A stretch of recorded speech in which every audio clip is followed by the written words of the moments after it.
चुनाव आयोग की निष्पक्षता के बारे में अब कुछ भी कहना बेकार है। दंतहीन है, तर्कहीन है, कोई शक्ति नहीं है, वो कहीं दिखता नहीं है।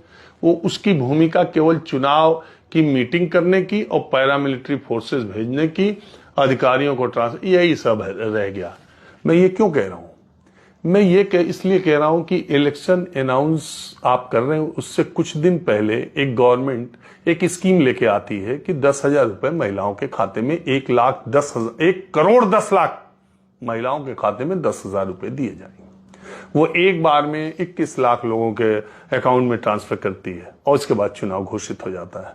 और वो सरकार डेट वाइज, जब model code of conduct Bihar में लागू है, तो डेट वाइज वो सरकार हर फ्राइडे को महिलाओं के खाते में कभी 10 लाख महिलाओं के खाते में, कभी 20 लाख महिला, हर हफ्ते हर फ्राइडे को चुनाव चलने के दौरान महिलाओं के खाते में पैसे पड़ रहे हैं और चुनाव आयोग चुप है।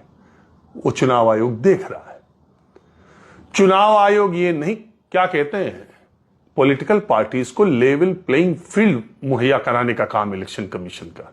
अब आप बताइए, परसों चुनाव होना है और फ्राइडे के अकाउंट में अगर 12 लाख महिलाओं के अकाउंट में 10,000 आया है और वो एक महिला 5 महिला से कहती है कि मेरे 10,000 आ गए, तुम्हारे कब आएंगे? मेरे तो नहीं, कि तुम्हारे अगले आ जाएंगे, नीतीश जी की सरकार रहेगी तो अभी तो तुम्हारे चुनाव से पहले ही आ जाएंगे और तुम्हारे भी आ जाएंगे। फॉर्म भर दिया, देखो हमने भरा था, हमारा पिछली बार नहीं आया, इस बार आया, तो तुम्हारा अगले वीक आएगा और तुम्हारा अगले वीक आएगा।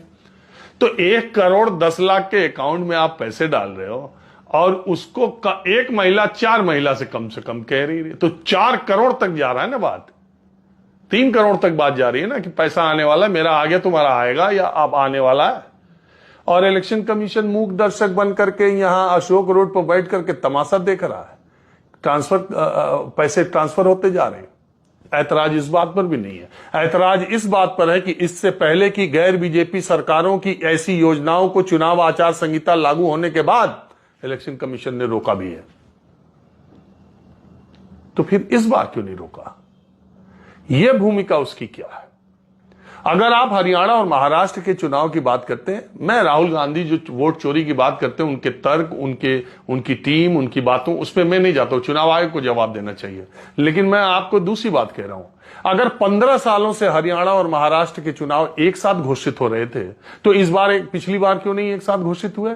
क्यों महाराष्ट्र की सरकार को यह फैसला लेने का कि वो लाड़की बहना योजना के तहत महिलाओं के खाते में पैसा डालेगी? यह ऐलान हुआ, उसके बाद उसको 3 महीने का मौका दिया गया कि 3 महीने तक वहां की महिलाओं के अकाउंट में पैसे जाएं, उसके बाद महाराष्ट्र के चुनाव कराए जाएंगे। क्यों कराए जाएंगे? जब 2019 में दोनों के चुनाव साथ हुए, 2014 में दोनों के चुनाव साथ हुए, 15 सालों से 3 बार से दोनों हरियाणा महाराष्ट्र के चुनाव एक साथ हो रहे थे, तो फिर चुनाव आयोग का क्या तर्क है, क्यों उसने महाराष्ट्र में लेट किया?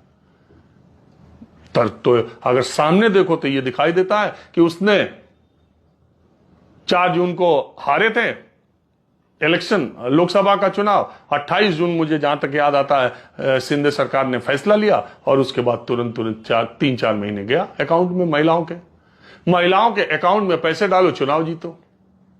ये अच्छा तरीका निकाल लिया शासन में बैठने वाले लोगों ने। अगर दिल्ली में केजरीवाल सरकार एलजी ना होते और अगर पैसे ट्रांसफर कर दिए होते तो फिर केजरीवाल 62-64 सीटों पे आते, लेकिन केजरीवाल नहीं कर पाएंगे, तब एलजी उसमें फाइल लटकाएंगे।